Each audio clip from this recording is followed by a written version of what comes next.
اعوذ باللہ من الشیطان الرجیم بسم اللہ الرحمن الرحیم. تو یہاں سے ومن کلامہ صلوات اللہ علیہ، یہاں سے رضی آپ پڑھیے.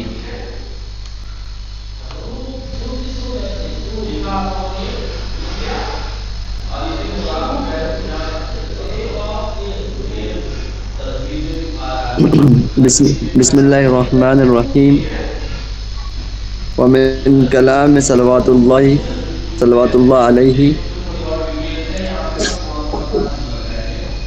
ویل للعلماء السوء تسلی علیہم النار. تسلا ثم تسلا علیہم النار. تسلا بولو، تسلا تسلا علیہم النار. ثم قال اشتدت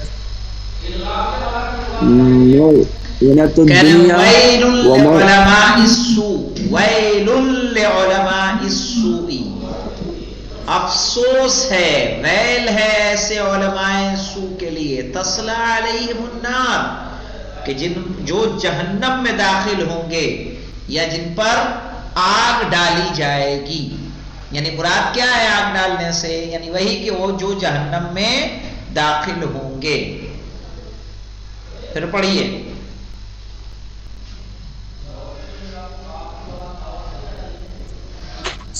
ثم قال اشتدت موونة الدنيا وموونة الآخرة. مؤونہ ہے یہ، مؤونہ. اشتدت مؤونۃ الدنیا و مؤونۃ الآخرہ، یعنی کیا مطلب؟ دنیا کے کام، ٹھیک ہے، اور آخرت کے کام دونوں شدید ہیں. صحیح؟ دنیا کی روزی روٹی اور آخرت کی روزی روٹی دونوں سخت ہیں. دنیا کے کام مراد دے لیجئے یہاں پہ.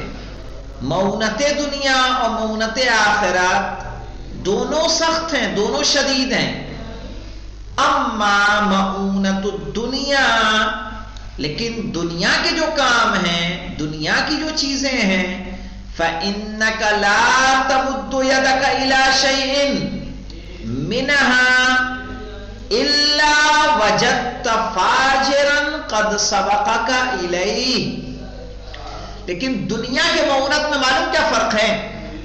دنیا کے مؤونت کا فرق یہ ہے کہ اگر آپ کسی چیز کی طرف ہاتھ بڑھائیں گے لینے کے لیے، پتا چلے گا کہ کوئی فاجر انسان آپ سے پہلے اس کی طرف ہاتھ بڑھائے ہوئے. سمجھ گئے؟ یہ دنیا کی شدت اور زیادہ سخت ہے. اور کیوں سخت ہے؟ اس لیے کہ جس چیز کو آپ چاہیں گے اسی کو ایک فاجر انسان، گنڈا، صحیح ہے، سماج کا کرپٹ انسان آئے گا، وہ آپ سے پہلے لے کے چلا جائے گا. آپ پتا چلا آپ 2 روپے کر کے زمین خریدنا چاہتے ہیں، کوئی آیا ایسا دبنگ انسان کہ جس کے پاس پیسے کا ڈھیر تھا، اس نے دیا، اس سے زیادہ تم سے پیسہ دیا، آپ دیکھتے رہ گئے. تو دنیا کی مؤونت سخت ہے یا نہیں ہے؟ آپ جو چیز چاہیں گے پتا چلا کوئی زیادہ پیسہ دے کے کوئی فاجر انسان. ایسا کون ہوگا؟ فاجر. ورنہ اسلام کے مطابق ایک کے سودے میں دوسرے کا دخل دینا کیا ہے؟ جائز نہیں ہے. کہہ رہے ہیں اشتدت مؤونۃ الدنیا، دنیا کے کام سخت ہیں، ومؤونۃ الآخرہ، آخرت کا بھی رنج و غم ہے، وہ بھی سخت ہے. اما مؤونۃ الدنیا، لیکن دنیا کا جو رنج و غم ہے، فإنک لا تمد یدک، تو تم اپنے ہاتھ کو نہیں بڑھاؤ گے الی شیء، کسی چیز کی طرف، الا وجدت فاجرا، تم دیکھو گے سوائے اس کے کہ تم پاؤ گے کہ کوئی فاجر قد سبقک الیہ، کہ وہ سبقت لے گیا ہے اس طرف، یعنی تم سے پہلے. اما مؤونۃ الآخرہ، پڑھیے محب صاحب یہاں سے.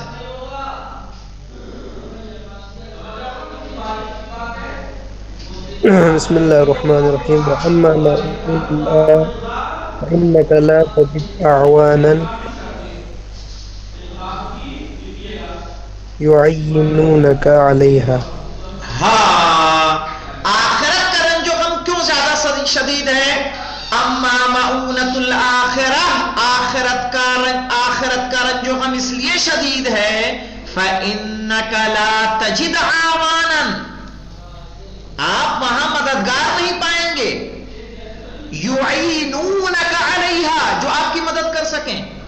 ملے گا کوئی مددگار؟ نفسی نفسی ہوگا، اپنی جان کی پرواہ سب کو ہوگی بروز قیامت۔ کون ہوگا جو آپ کا یا ناصر و مددگار ہوگا؟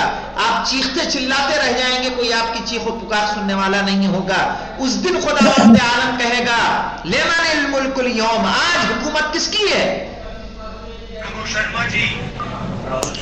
سمجھ رہے ہیں؟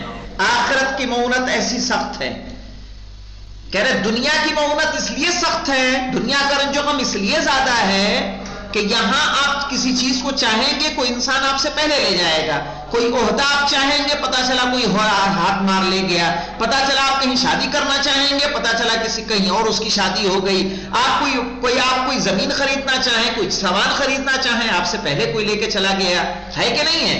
اور آخرت کی مؤنت اس لیے سخت ہے کہ آپ کو وہاں پہ کوئی انصار و اعوان نہیں ملنے والا۔ فإنك لا تجد اعوانا، سوچئے کہ وہاں کوئی مددگار نہیں ہوگا، یعینونک علیہا، جو آپ کو کیا کرے؟ مدد کر دے۔ پڑھیے محب صاحب۔ وأوحى الله تعالى إلى داود يا داود لا تجعل بيني وبينك عالما مفتونا بالدنيا فيصدك عن طريق محبتي۔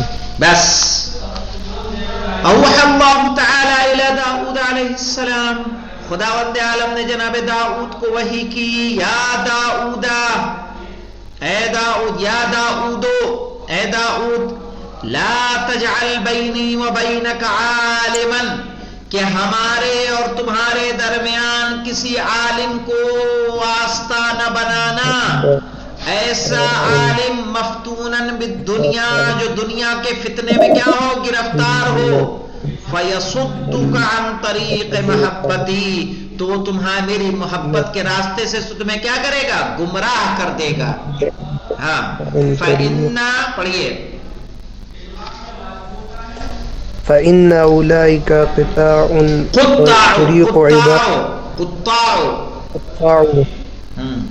طريق عبادي مریدین۔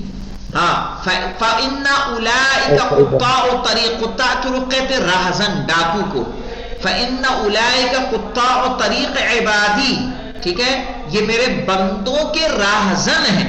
یہ علماء وہ کیا کرتے ہیں؟ پتا چلا کہ وہ آپ جائیں گے، وہ کیا کرے گا؟ وہ چاہے گا کہ آپ اس کا بھلا کریں، وہ چاہے گا اپنا فائدہ کرنا چاہے گا۔ فإن أولئك قطاع طریق، جو دنیا کا فتنے میں گرفتار ہے وہ کیا چاہے گا؟ کہ آپ اس کی ہیلپ کریں، آپ اس کی مدد کریں، راہ خدا میں خرچ کرنے کے بجائے آپ اس کو دے دیں۔ کہا فإن أولئك قطاع طریق، یہ لوگ راہزن ہیں، طریق عبادی میرے بندوں کے راستے کے راہزن ہیں، المریدین جو لوگ ہم تک پہنچنا چاہتے ہیں، جو ہمارے تک ہمارے بارگاہ کا ارادہ رکھتے ہیں۔ ہاں پڑھیے، ان ادنى ما انا صانع بهم ان انزع حلاوة مناجاتی من قلوبهم، مناجات من قلوبهم۔ ہاں ان ادنى ما انا صانع بهم، کم سے کم جو چیز میں ان کے ساتھ انجام دوں گا، یعنی عذاب کے طور پر، ان انزع حلاوت مناجاتی، کہ میں ان سے اپنے سے مناجات کی مٹھاس کو سلب کر لوں گا، نکال لوں گا، یعنی ان کے اندر دعا مانگنے میں وہ بات نہیں ہوگی کہ جو مٹھاس ان کے پاس ہونی چاہیے، بلکہ خدا کیا کرے گا؟ اللہ سے مناجات کی جو مٹھاس ہوتی ہے، جب آپ خدا کے آگے اپنے ہاتھوں کو دراز کر کے اپنے دل کی باتوں کو بیان کرتے ہیں تو اس کی حلاوت کچھ اور ہوتی ہے کہ آپ اور آپ کے رب کے درمیان کوئی چیز حائل نہیں ہوتی، لیکن جب وہ حلاوت خداوند عالم نکال دے گا تو نہ آپ کو دعا اچھی لگے گی، نہ آپ کو معلوم کیا، نہ نماز اچھی لگے گی، بس کسی طرح سے اس کو انجام دینا ہے تاکہ واجب ادا ہو جائے۔ یہ بہت بڑی نعمت ہے کہ خداوند عالم آپ کو یہ عطا کر دے کہ آپ اللہ سے بعد از نماز کیا کریں؟ مناجات کرتے رہیں اور اس سے کچھ طلب کرتے رہیں۔ تو کیا کرتا ہے؟ کم سے کم جو اللہ ان کے ساتھ یہ کرتا ہے کہ اللہ سے مناجات کی جو حلاوت ان کے دلوں میں پائی جاتی ہے اسے نزع کر لیتا ہے، نکال لیتا ہے۔ چلیے اب یہاں پڑھیے، علی حیدر آپ پڑھیے۔ بسم اللہ الرحمن الرحیم۔ وعن ابی ذر رضی اللہ عنہ قال من تعلم علما من علم الآخرة لیرید به عرضا من عرض الدنیا لم یجد ریح الجنہ۔ وعن ابی ذر رضی اللہ عنہ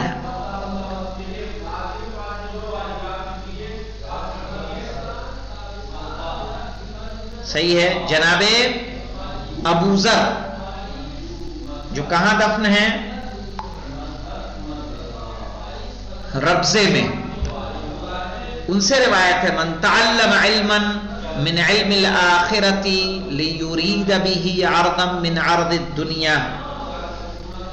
کیا معنی کہ جو علم کو حاصل کرے، ٹھیک ہے،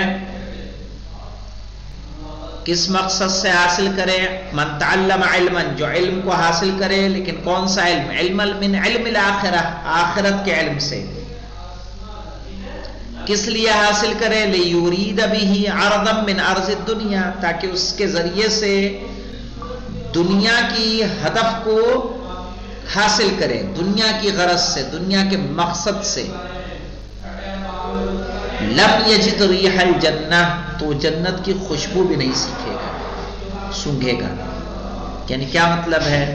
جناب ابو ذر پڑھا من تعلم علما من علم الآخرہ، جو آخرت کے علم میں سے کوئی ایک علم سیکھ لے، لیرید به عرضا من عرض الدنیا، تاکہ اس کے ذریعے سے اپنے دنیا کے مقاصد کو پورا کرے، لم یجد ریح الجنۃ، تو جنت میں جانا تو دور، جنت کی بو بھی اس تک نہیں پہنچے گی، جنت کی خوشبو بھی اس تک نہیں پہنچے گی۔ اب یہ سوچئے کہ جب ہم لوگ علم حاصل کر رہے ہیں تو علم حاصل کرنے میں بھی ہمارے اندر اخلاص ہونا چاہیے، اور جب ہم تعلیم دے رہے ہوں تو تعلیم میں بھی اخلاص ہونا چاہیے، تبلیغ کر رہے ہوں تو تبلیغ میں بھی اخلاص ہونا چاہیے، خطابت کر رہے ہیں، نماز پڑھا رہے ہیں، ان سب میں اخلاص کیوں ضروری ہے؟ غرض دنیا اگر آیا لم یجد ریح الجنہ، جنت کی خوشبو بھی نہیں سونگھے گا۔ نعوذ باللہ، خدا ہم سب کو محفوظ رکھے، ہمارے نیتوں کو نیتوں میں سچائی عطا فرمائے۔ ہے کہ نہیں ضروری؟